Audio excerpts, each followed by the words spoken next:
Welcome back, everybody, to Planet Coaster in Crystal Gardens Park. My name is Shadow Phoenix, and I'm happy you guys could join me today on another little walkthrough here of another section of the park as we continue working on said park. In the last episode, we took a look at the left side, where you guys got a glimpse of most all of the entrance area, or at least part of it anyway, and you got to see the flying trapeze, wildcat, all of that stuff over there on that side, the dodgems. Today, we are actually going to take another look. Give me just a minute here, lining this up, at this side of the park. So, yeah, we're going to take a look at the Boomerang. We're going to take a look at the Star Flyer and a few other things. But before we get into that, now the reason I'm not actually in camera view at the moment is because I wanted to kind of jump over here to this side and show off a couple little things before we actually get into the park. Little backstage things, so to speak. So before we go anywhere else, let me jump into this now. Alright, there we go. I wanted to show you guys the admin building. So this is basically where all the planning happens for the park. The main areas, basically the main offices and stuff. So the head honchos, everything like that, they work out of here. Design, planning, day-to-day activities, all of that comes into here. This is also employee parking in as well. So this would be where all the employees would come in, park. They would go in through here, clock in before entering into the park. So that would be what happens here. So yeah, just kind of wanted to show this off because it's a really cool building. I really like it a whole lot. And as somebody mentioned, it kind of looks like a funeral home. I get that. I'm actually okay with that. Alright, so let's continue on up here, up the path. And let me hit shift so we can kind of rush up through here. There we go. And I wanted to show you another little backstage area here before we actually get into the park, which is just right back in here. Nothing much, but I still wanted to show it off to show that you get, just to show you guys that yes, I am going for as much realism as I can in the park. So yeah, just a little small backstage area, some trash and stuff. There's like a construction guy, maintenance guy or something doing some work back here. There's the park's Boomerang Coaster. Yes, it is a boomerang that has 2 loops. I do 2 loops on my boomerangs because I think it's fancier. I know it's not realistic, but I mean it could be. It's not. It wouldn't be something that would be unheard of. One of those coasters could have 2 loops. They just never built them that way. And then we have the VIP parking right there. Talked about that in the last episode. Basically, everybody who has subscribed to me on Twitch or donated to me, their names go up on boards right there at the front of the park. Alright, now let's go ahead and jump into the actual park itself. We talked about a lot of this in the last episode. It's probably going to get loud right here. Or maybe not. There we go. Alright, so now that we are inside the actual park, what we're going to do this time, last time, like I said, we went to the left side. We took a look at Granny Smith's Wildcat, Flying Gestures, the Wild Spin Coaster, all that over there on that side. Today, we're going to head over here to this side of the park. So over here we have locker rentals. This is just some of the stuff that's in the main plaza area. We got our locker rentals over here. All done by me. It's a nice little building for it too. I really like how everything came out on the building. I'm going to kind of go slow because I want you guys to see all the details and stuff in this as you can. I know it's movement and stuff, but pictures are better for the little details, but I know you guys love to see things in action and actually see like little walkthroughs and stuff. I do definitely know you guys like that. Here we have one of the park's other restaurants that we have up front.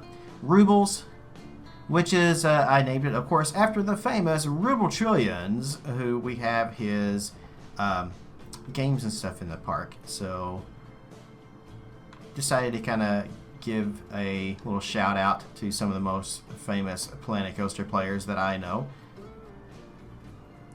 Got to know Ruble a little bit back when he was building his Paris park before they blew up with Jubilee Gardens.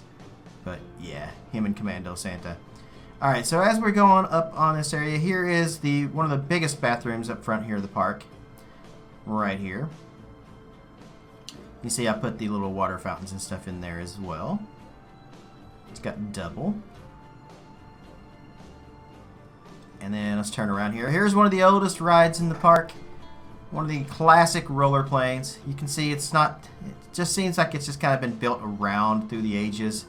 It's got the old classic stand to it, but just kind of a concrete platform. And then we'll come over here to this side, and let's take a look at Switchback. Switchback is the park's Boomerang Coaster. This is what I was talking about outside of the park there. You get a great view of it from out in the parking lot.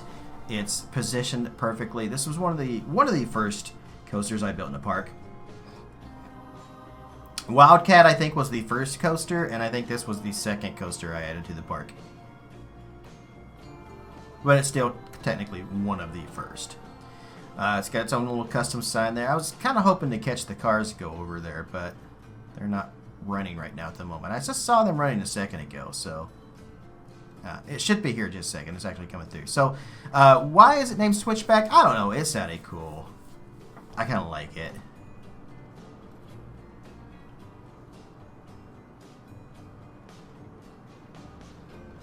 I love the fact that we can change the friction on it because it makes me...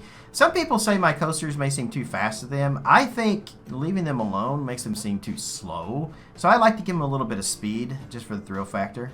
So to me, I mean, this one still seems a little too slow, but I don't want to turn the friction down too low. Yeah, see, that just seems slow to me. But nonetheless... Alright, the station itself is all custom done. I'm actually going to go back over that using a different trick. You can see it doesn't actually have any supports in it because I'm not quite done with the actual station yet. That's going to get some love here in the next few days. But let's go ahead and, it's a boomerang. What more can be said about a boomerang, am I right? Right. Alright, so let's head on over this way here. Here's the park's scrambler. I've mentioned this many times before, but I really wish they didn't put scissor on the actual ride like that. Yeah. Back in the days when Frontier were doing these, I mean, they look fantastic. The lighting on this thing is amazing. Everything about these classic rides and stuff that they did are so fantastic, but I really wish they just didn't put the name on it like that. Generic theming is better, and, I know they listen, so... Alright, and yeah, just I used the some of the frosting to make these kind of like cross-hatching kind of things there. Put some baubles on top there to make kind of the pose and stuff. And then you can see in the middle, it's got some lighting right on top of it there. I used some support beams or just posts, wooden posts, and then I put the lights and stuff up and down it on each side. So...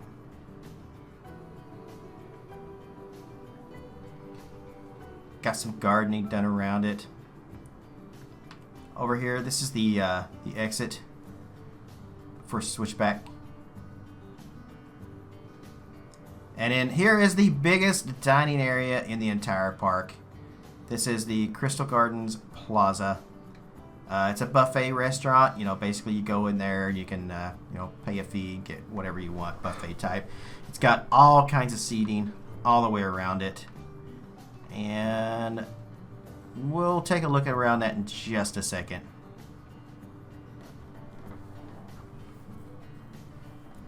I'm going to go around through here and show the sign that we have right there with the flower bed. And you'll notice, like I said, little details. It's on a post. I know that's not like fancy to some people, but I just wanted to show that, yeah, it's not just kind of sitting there. And then we'll head over here. All the different picnic tables and stuff we have in here with the custom fencing and stuff that I did.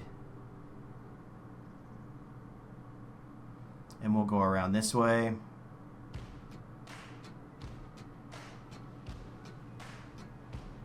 There you can see our park's classic water ride, one of the giant flumes. We'll take a look at that. A lot of this area back in here is not quite complete yet, so there's still some more details. The final view of the park, when we actually get everything done, you guys will see all of this in the final walkthrough. But we're still probably a few months back away from that. let's talk about Splashwater Plunge. I think that's what I called it. Yeah, can't remember. I can't remember the name of the ride. You can see here, that is custom special effects on it. So it's got triggered effects, so when the ride splashes down, it gives a huge splash like one of these typically would do. Also, the drop is custom done as well using basic shapes. The whole flume part right here is all done with custom shapes. Or basic shapes, I should say, not custom shapes, basic shapes. To give it that that realistic feel. And then of course we had the lighting and stuff going up on the lift hill as well. Very, very classic lighting.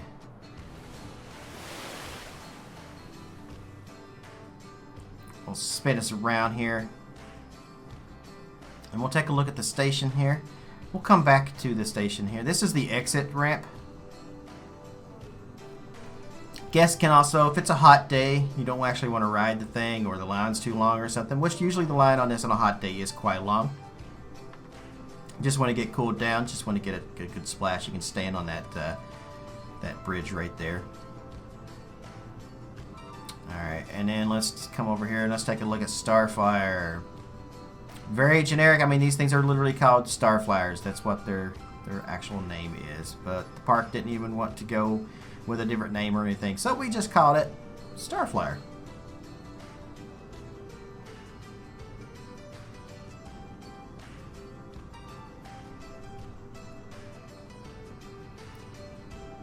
You can kind of look at the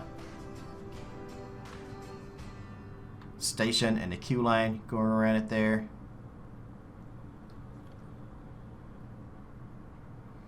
Now let's come over here to this. Anybody who has ever been to Carowinds may recognize this building. It's a Coca-Cola refresh. This was done by a good friend of mine named Isolated Fear. He built this one day. Basically, I was streaming. I think it was a weekend day. I was streaming, and he decided he wanted to build something. So he created this, and I think it took him about a day, maybe a day and a half, to get it done. So I said I would use it in Whitaker Lake. We never got around to using it in Whitaker Lake, so I was able to put it in here, and I'm so glad that I waited to put it into this park because it's so perfect right here in this area. He did the entire building, all of this. I want to show the details off on this as much as possible. If you're kind of curious on what those rings are, those are actually tires that are put into the wall, as you can see there. Very genius idea. That is a great idea. So very, very well done. So I modified it a little bit. I modified the windows and some of the beams and stuff around the actual front area. Still needs a little bit of work. And of course we have the employees only. We have trash and stuff back in here. As you can see, the train comes down through there.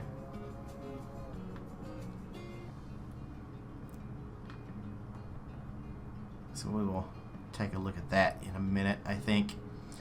And let's head across the plaza. Let's take a look at the rides RMC. Cyclone. So this used to be a wooden coaster. We'll say it was a, well, just, I don't know, just a classic wooden coaster that the park had built here, and they needed to change it up and kind of get with modern times. It was a bit rough, so they decided to let RMC have a go at it, and we should be having the cars come down here. So it's got a very, very classic entrance, just like Kings Island at the racer at Kings Island, or I think Kennywood has something like this as well. There we go. 0G row over top of the station, and you missed it there because I hit a tree, but it also goes over top of Fireball, which is one of the Larson Super Loops. Once it goes over top of that for some airtime, then it goes into what the actual coaster is named for, the Cyclone, which is one of my famous little tricks that I like to use on all my coasters. goes through that twice. It goes through up and around and then back, and then it comes over and it goes up over top of the station. And I want to kind of run over here just a little bit. We'll zoom back over here as fast as possible into more than 90-degree turn right there. An overbanked turn, very overbanked, extremely overbanked, before it goes back in through and back into one more time into the actual cyclone helix.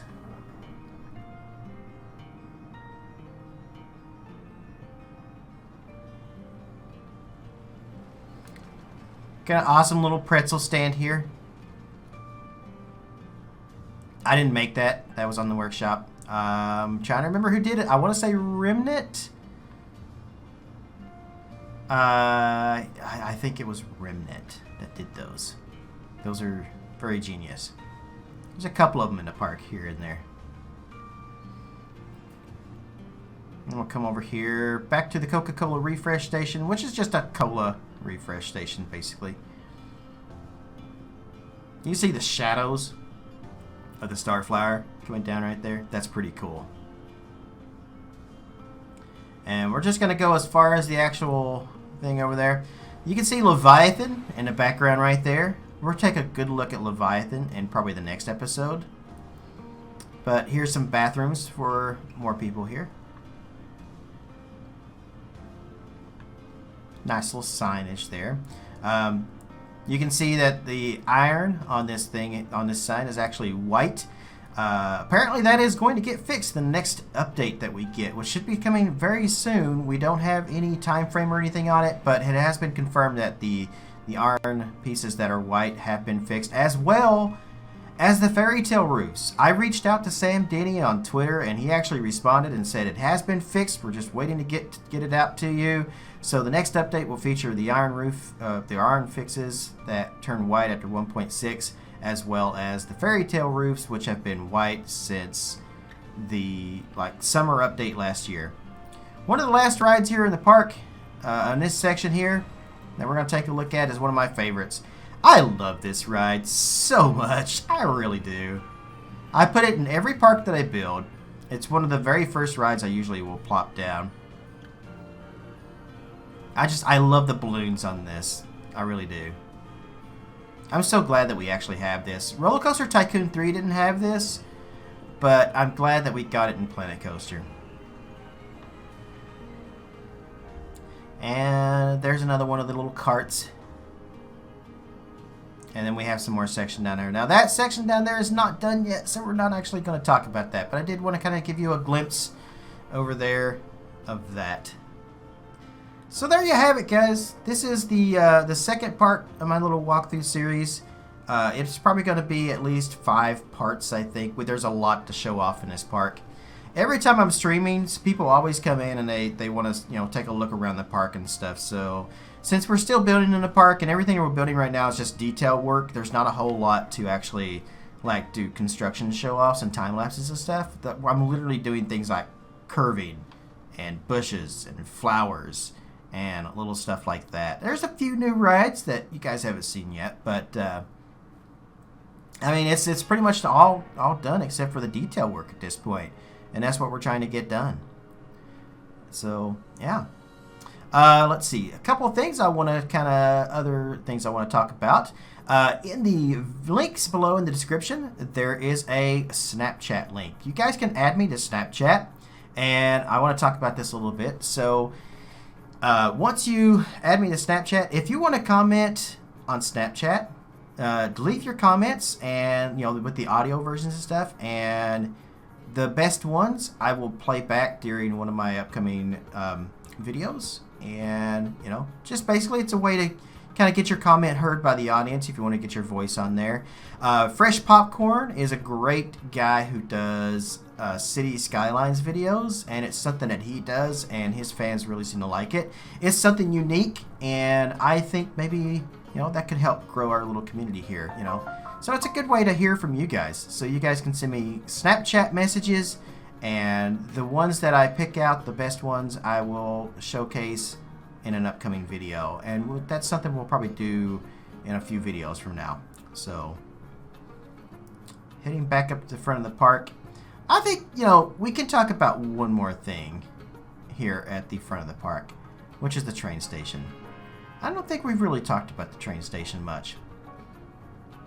It was one of the second things I built right after I got done with the actual entrance to the park. I came back here and I built the little train station. It is built kind of, a lot of people say it looks very Disney-esque. That's kind of. I love the looks of it. It does have a glass roof in it. And that is made out of the T-top roofs. This is a trick that I love to use a lot. The T-tops from the Knight Rider series.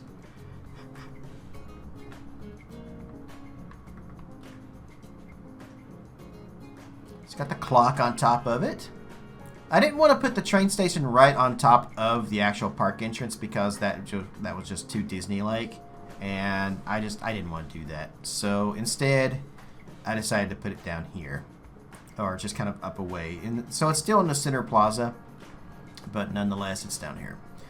Alright, we'll come over here, and there's a few more things here. We got more picnic tables and stuff back here in the back for people to just kind of sit in back and you know, relax and stuff. And then there's the big star back here. I almost called it the big wheel. This is the park's signature Ferris wheel. And I wanted to kind of show the effect that I did. Like I was talking about earlier with the Boomerang station, I'm going to do something very similar to what I did here with the Boomerang station, using multiple one of these. You can see a lot of these are Z fighting probably, but this is something I want to do on Boomerang, and it's more pieces, more work, but definitely worthwhile. And all of this comes down, and we'll head back over here on this side. So you have a little entrance that goes underneath the train right there, up to the front of the train station. And you also have these little stairs over here with handicap ramps that go off to the side and out to the rest of the park. Here you can see the park's classic arrow corkscrew looper looking out over the lake. There's the Wildcat, and it's turned around over there on the other side of the lake as well. Beautiful views. Next episode, we'll probably go into that area over there and showcase a little bit of that. But for now, that's going to do it for me. So thanks so much, everybody, for watching. I very, very much appreciate it. And I will see you guys in the next video, where we will take another look around the park and showcase a few more things that has been added to it and a lot more detail and stuff. My name is Shadow Phoenix. Thanks so much for watching. Thanks so much for supporting wherever you guys are in the world. Good morning, good afternoon, good evening, and good night. Thanks, guys.